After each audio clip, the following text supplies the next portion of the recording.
A very good evening to all my viewers. Myself, Bhumika Sadhwani, and in this lecture, we will be talking about the rabies. As in this particular picture, you can see that the disease is basically transmitted by the bite of a infected dog. तो हम समझेंगे rabies क्या होता है, rabies कैसे transmit होता है, उसकी पैथोजेनेसिस, उसके लैब डायग्नोसिस और बाकी सब चीज़ें। तो रेबीज़ क्या होता है? Rabies is a virus transmitted disease which is transmitted by the bite of an bite by infected saliva और बाइट और wound which causes inflammation in the brain. Basically ये एक डिसीज होती है जो ट्रांसमिट होती है डॉग बाइट से। वायरस बॉर्न डिसीज़ है और इसमें ब्रेन का इन्फ्लेमेशन होता है। तो person shows the signs and symptoms of neurological disorders. सबसे पहले हम इसका केस प्रेजेंटेशन देखेंगे कि इसका केस कैसा आता है। ठीक है, तो देखते हैं। 25 years old man is beaten by a street dog। एक 25 years का मैन है, उसको स्ट्रीट डॉग ने बाइट करा है and the dog was very agitated in behaviour. For the past 4 days the dog was found dead. Dog was found dead. Brain biopsy was done and sent for histopathological examination. Electron microscopy is shown here. This is the electron microscopy. What is the most probable diagnosis? Based on the histopathological examination, how will you manage the condition and various diagnostic modalities? तो इसमें बताया है, हमें एक case दिया है। तो man जो है वो बाइट बाय अ डॉग है and the dog was found dead on histopathological examination. such images found and we can on histopathological biopsy is found and electron microscopy is given। ठीक है, तो ये जो पर्टिकुलर केस है ना वो rabies का केस है। अब हमें कैसे पता चलेगा कि ये रेबीज़ का केस है? क्योंकि इसमें डॉग बाइट की हिस्ट्री दी हुई है with abnormal behavior of the dog and the dog died within the 4 days of biting। अब इसमें हिस्टोपैथोलॉजिकल एग्जामिनेशन में हमें ये जो दिया है वो नीगरी बॉडी शो करी है और इलेक्ट्रॉन माइक्रोस्कोपी में बुलेट शेप रेबीज वायरस दिया हुआ है। तो अब हम फर्दर डिस्क्राइब करेंगे कि रेबीज क्या होता है और इन पर्टिकुलर क्वेश्चंस के आंसर जानेंगे। तो हमने रेबीज़ का एक ओवरव्यू तो ले लिया। रेबीज़ क्या होता है? Rabies is a rapidly progressive acute infection of the CNS in humans transmitted from another rabid animals. ये एक इन्फेक्शन है जो CNS में कॉज करता है that occurs through the bite of an infected rabid animal. ठीक है, अब हम समझेंगे कि इसकी मॉर्फोलॉजी क्या होती है। किसकी मॉर्फोलॉजी? वायरस, जो वायरस रेबीज़ वायरस जो ट्रांसमिट हो रहा है through the bite of a dog. ठीक है, अब रेबीज़ वायरस बिलोंग करता है फैमिली रेब्डोवायरिडिया को। रेब्डोवायरिडिया को बिलोंग करता है रेबीज़ वायरस। इसका जो स्ट्रक्चर रहता है वो कुछ इस तरीके से रहता है कि लिपिड एनवलप रहता है। ये लिपिड एनवलप हम देख सकते हैं, इसके स्पाइक्स इसमें से प्रोजेक्ट आउट हुए हैं। Spikes are made up of glycoprotein G. ये लिपिड की बाइलेयर है, उसके बाहर स्पाइक्स हैं that are made up of glycoprotein G are embedded. इसके अलावा हम न्यूक्लियो कैप्सिड देख सकते हैं that is single standard RNA और इसका शेप जो हम देख सकते हैं वो बुलेट शेप का है। इसका कैरेक्टरिस्टिक फीचर है कि it is a bullet shape virus और it is helically symmetrical RNA। ये इसका मॉर्फोलॉजिकल फीचर्स हैं। इसमें glycoprotein G and nucleocapsid act as a antigen. ठीक है, तो हमने इसकी मॉर्फोलॉजी समझी कि मॉर्फोलॉजी क्या है। एक बुलेट शेप का वायरस है जो लिपिड बाइलेयर से बना हुआ है, उससे बाहर स्पाइक्स प्रोजेक्ट हो रहे हैं that are made up of glycoprotein G. इसके अलावा सिंगल स्टैंडर्ड RNA है, इसमें न्यूक्लियो कैप्सिड प्रोटीन है। ये इसकी जनरल मॉर्फोलॉजी है। अब हम समझेंगे इसकी पैथोजेनेसिस क्या है, how the disease is transmitted from the bite of an infected animal to the man and goes for various infections in the brain. ठीक है, अब सबसे पहले हम देखेंगे ट्रांसमिटेड क्या होता है, bite of an infected animal with rabies और saliva of an infected animal. सबसे पहले क्या हुआ, वायरस इनोकुलेट हो गया बॉडी में। कैसे इनोकुलेट हुआ, bite of an infected animal, then virus replicate करेगा मसल्स में गया, मतलब पैर में काटा तो पैर की मसल्स में virus will replicate, then virus bind to nicotinic acetylcholine receptor at the neuromuscular junction. सबसे पहले वायरस इनोकुलेट हुआ, फिर virus replicate in the muscles, then it binds at neuromuscular junction. फिर क्या करेगा, वायरस ट्रैवल करेगा पेरिफेरल नर्व्स में via retrograde fast axonal transport. फिर वायरस इसके बाद ट्रैवल करेगा पेरिफेरल नर्व्स में। ठीक है, फिर वहाँ पे वो रेप्लिकेट करेगा मोटर न्यूरॉन्स में, डॉर्सल रूट गैंग्लियन में, देन फिर वायरस जाएगा ब्रेन में और ब्रेन में न्यूरोनल डिसफंक्शंस करेगा। उसके बाद वायरल स्प्रेड करेगा ट्रांसफ्यूगल मेथड से सलाइवरी ग्लैंड, स्किन और कॉर्निया में, जहाँ पे वो और फर्दर डिस्टर्बेंसेस करेगा। तो हमने ये समझा कि ये वायरल की पैथोजेनेसिस थी।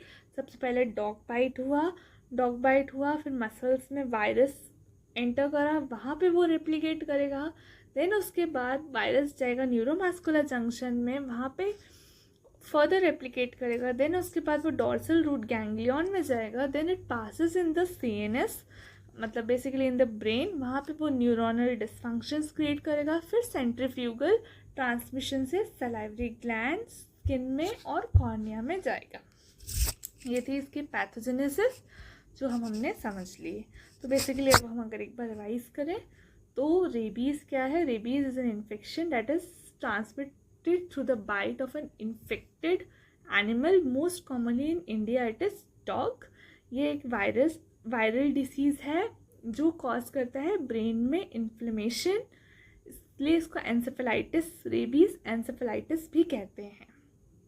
इसका मॉर्फोलॉजी है, ये बुलेट शेप वायरस है, लिपिड की बायलेयर होती है, न्यूक्लियोकैप्सिड की प्रोटीन रहती है, स्पाइक्स में ग्लाइकोप्रोटीन दिखता है। इसकी पैथोजेनेसिस हमने समझ ली है। अब इसकी लैब डायग्नोसिस, मतलब एक बार मैंने डिटेक्ट कर लिया कि ये रेबीज़ हो सकता है, तो फर्दर उसको कंफर्म करने के लिए I will go through lab diagnosis. तो लैब डायग्नोसिस में सबसे इम्पॉर्टेंट पॉइंट होता है स्पेसिमेन कलेक्शन। तो बेसिकली CNS इन्वॉल्व है, तो I will first take CSF specimen, फिर सलाइवा लूँगी, then serum for antigen antibody detections, skin biopsies of the hair follicles. फिर मैं रेबीज़ का एंटीजन डिटेक्ट करूँगी उसके ब्लड में। तो डायरेक्ट इम्यूनोफ्लोरेसेंस टेस्ट करेंगे, जिसमें हम क्या करते हैं, basically monoclonal tagged antibodies inject करते हैं, फिर बॉडी में एंटीजन एंटीबॉडी रिएक्शन रहेगा तो कि फ्लोरेसेंट रिएक्शन करेगा। तो फिर अगर वो पॉजिटिव होगा that means rabies antigen is present in the body of the infected person. तो rabies antigen detection is considered as a gold standard method. उसके बाद वायरस को आइसोलेट करूँगी, जो कि माउस इनोकुलेशन पे माउस न्यूरोब्लास्टोमा में और सेल लाइन्स में करते हैं। फिर वायरल का DNA डिटेक्ट करूँगी by RT-PCR technique, reverse transcriptase, क्योंकि सिंगल स्टैंडर्ड RNA वायरस है, इसलिए RT-PCR टेक्निक करेंगे। Then we will do antibody detection, और इसके हिस्टोपैथोलॉजिकल एग्जामिनेशन में स्पेशल इंक्लूजन बॉडीज़ मिलती हैं रेबीज़ में, that are known as Negri bodies. ये देख सकते हैं हम, नीग्री बॉडीज़ है, स्पेशल इंक्लूजन बॉडीज़ हैं, they are basically eosinophilic bodies. ये होती हैं इसकी कैरेक्टरिस्टिक्स नीग्री बॉडीज़। ठीक है, अब हम इसके कुछ क्लिनिकल मैनिफेस्टेशंस देखते हैं जो रेबीज़ में दिखता है। Rabies is transmitted by animal bite, exposure to bat और मे बी डॉग, और इसके अलावा कॉर्नियल ट्रांसप्लांटेशंस में भी स्प्रेड हो सकता है। सिम्टम्स इसके जो डेवलप होते हैं वो एनसेफेलिटिक रेबीज़ होते हैं, that is basically sinus involve रहता है, तो hyper excitability and agitations, autonomic dysfunction features, hydrophobia, fear of water, और एरोफोबिया, मतलब ये जो पर्सन होता है ना उसको पानी से डर लगने लगता है, हवा से डर लगने लगता है, एनस डिसफंक्शंस हो जाते हैं, जैसे कि बहुत ज़्यादा सलाइवेशन होता है, and apart from that lacrimation होता है, हाइपर एक्साइटेबल हो जाता है, चिढ़ता है, एजिटेटेड हो जाता है, और पैरालिटिक और डम rabies in which paralytic group of features predominant रहते हैं। लैब डायग्नोसिस हम देख चुके हैं, rabies antigen detection, immunofluorescence, directly monoclonal antibody tag करके डालते हैं, उससे एंटीजन एंटीबॉडी रिएक्शन होता है, फ्लोरेसेंट डाई पॉजिटिव देता है। Virus isolation cell line culture पे करते हैं, एंटीबॉडी डिटेक्शन करते हैं, viral RNA detection RTPCR technique से, और नीग्रे बॉडीज इसके कैरेक्टरिस्टिक फीचर्स जो हमने यहाँ पे देखी थी, dense eosinophilic bodies, intracytoplasmic inclusion bodies जो कि रहती हैं।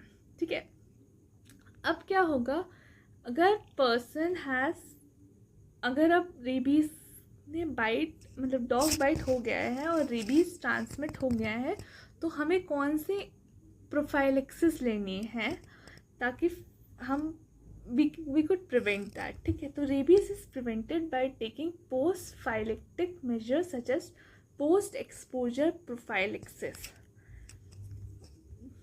फॉर द पर्सन्स जो पहले से नहीं वैक्सीनेटेड हैं रेबीज से, तो उनमें मैं बेसिकली 3 स्टेप्स को फॉलो करूँगी। That is step number 1 local wound care, step number 2 rabies vaccine and rabies immunoglobulin.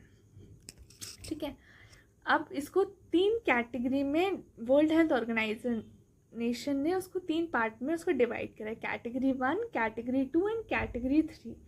Category 1 are the people who require only wound care, जिनको सिर्फ वुंड केयर चाहिए। कैटेगरी 2 वाले जो होते हैं that requires wound care and rabies vaccine, और category 3 होते हैं जिनको तीनों चाहिए होता है, मतलब लोकल वुंड केयर भी चाहिए, रेबीज वैक्सीन भी चाहिए और रेबीज इम्यूनोग्लोबुलिन भी चाहिए।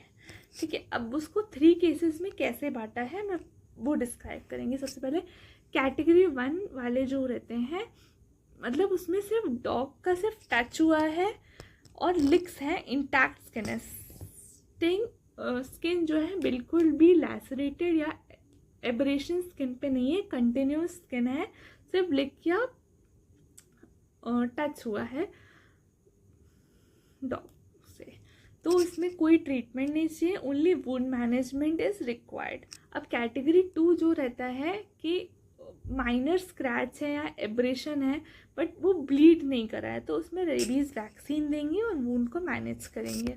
और कैटेगरी 3 रहता है, इसमें मल्टीपल ट्रांसडर्मल बाइट्स हैं, तो उसमें मैं तीनों स्टेप्स फॉलो करूँगी, that is wound management, rabies vaccine and rabies immunoglobulin. अब हम इन तीनों स्टेप्स को स्टेप बाय स्टेप पढ़ते हैं। तो जो लोकल वुंड केयर रहता है, it consist of the following measures. Local wound care मतलब सबसे पहले आपको डॉग बाइट किया तो आपको क्या करना चाहिए, उसको clean it with water and soap and apply proper antiseptic such as povidone, iodine और अल्कोहल उसमें यूज़ करते हैं। उसको स्यूचर नहीं करते because suture will cause further damage. इसके स्टेप नंबर 1 हो गया वुंड प्रिकॉशन, वुंड केयर या लोकल वुंड केयर। फिर सेकेंड स्टेप होता है रेबीज़ की वैक्सीन लेते हैं हम। रेबीज़ की वैक्सीन में बेसिकली एक एक्टिव इम्यूनाइजेशन का प्रोग्राम रहता है, तो इसमें हम एंटीजन इंजेक्ट करते हैं बॉडी में और फिर हमारी बॉडी एंटीबॉडीज़ के अगेंस्ट डेवलप करती है, तो it is a time taking process. तो series of rabies vaccine inject should be administered properly after the exposure. अब इसमें अलग अलग वैक्सीन्स आती हैं, that is purified chick embryo cell, purified Vero cell और ह्यूमन डिप्लॉयड सेल। अब vaccine का शेड्यूल क्या रहता है, जिस दिन आपको डॉग बाइट हुआ तो डे 0 उसको कंसिडर करते हैं, डे 0 पे और फिर डे 3 पे और डे 7 पे आपको वैक्सीन लेना है। वैक्सीन का साइट रहता है डेल्टॉइड रीजन, IM या वेदर इंट्रामस्कुलर और इंट्राडर्मल रूट इज प्रिफर्ड। और वैक्सीन का साइट इन चिल्ड्रन जो रहता है वो एंट्रोलेटरल रीजन्स में रहता है, थाई के, और अडल्ट्स में डेल्टॉइड में। तो ये हो गया रेबीज़ वैक्सीन। और फिर थर्ड जो स्टेप था वो रेबीज़ इम्यूनोग्लोबुलिन देना है। Immunoglobulin is a type of passive immunisation. तो इसमें हम क्या करते हैं, डायरेक्टली एंटीबॉडीज़ को इंजेक्ट करते हैं। तो ये एक फास्टर मेथड है, ठीक है। मैक्सिमम ऑफ 20 इंटरनेशनल यूनिट पर बॉडी वेट इज कंसिडर्ड। अब हम पोस्ट एक्सपोजर प्रोफाइलिक्सिस उन लोगों में डिस्कस करेंगे that are already previously vaccinate. वो इंडिविजुअल्स जो पहले से वैक्सीनेटेड हैं उनको हमें रेबीज़ इम्यूनोग्लोबुलिन देने की ज़रूरत नहीं है। Only wound management and vaccination is enough for them. तो फर्स्ट साइट पे इंट्राडर्मल वैक्सीन देते हैं डे 0 और डे 3 पे, और 4 साइट पे गिवन ऑन डे 0 ओनली। फिर प्री एक्सपोजर प्रोफाइलिक्सिस हम किस में करते हैं, मतलब पहले से हम वैक्सीनेशन दे देते हैं तो उन वर्कर्स को देते हैं जैसे कि हेल्थ केयर वर्कर्स जो लैब वगैरह में काम करते हैं, तो पहले से उनको रेबीज़ का वैक्सीनेटेड देते हैं टू प्रिवेंट फर्दर ट्रांसमिशन। और उनका शेड्यूल रहता है 2 sites intradermal vaccines, 4 doses given on day 0 and 7. So this was all about rabies. हमने रेबीज़ के बारे में पूरा पढ़ा, एक बार देख लेते हैं हमने क्या क्या पढ़ा है। देखो, तो rabies bite of an infected animal specially dog in case of India, और वायरस ट्रांसमिटेड डिसीज़ है, रेबीज़ वायरस है। ये बुलेट शेप वायरस रहता है, ब्रेन में इन्फेक्शन कॉज कराता है, इन्फ्लेमेशन कॉज कराता है। इसका मॉर्फोलॉजी है, बुलेट शेप वायरस है। पैथोजेनेसिस हमने अच्छे से डिस्क्राइब करा है। इसका लैब डायग्नोसिस में rabies antigen detection gold standard method है। डायरेक्ट इम्यूनोफ्लोरेसेंस टेस्ट लगाते हैं मोनोक्लोनल एंटीबॉडीज़ को टैग करके। फिर वायरस आइसोलेशन करते हैं सेल लाइन पे, viral DNA detection, antibody detection, और नीग्री बॉडीज़ इसका मेन इंक्लूजन बॉडीज़ जो हिस्टोपैथोलॉजिकल एग्जामिनेशन में हम देख सकते हैं। फिर इसके अलावा क्लिनिकल मैनिफेस्टेशन ब्रेन में होता है, लैक्रिमेशन बढ़ता है, सलाइवेशन बढ़ता है, फिर aerophobia, hydrophobia, hyper excitability, agitation, ये सब सिम्टम्स उसमें मिलते हैं। फिर इसका लैब डायग्नोसिस हमने देखा। फिर हमने इसका 3 स्टेप्स में इसको मैनेज करते हैं, एक वूंड मैनेजमेंट, रेबीज़ वैक्सीन और इम्यूनोग्लोबिन इंजेक्ट करते हैं। हमने वैक्सीन का डोज वगैरह सब देख लिया। So this was all about rabies. Thank you so much. Do like, share and subscribe my channel. Thank you.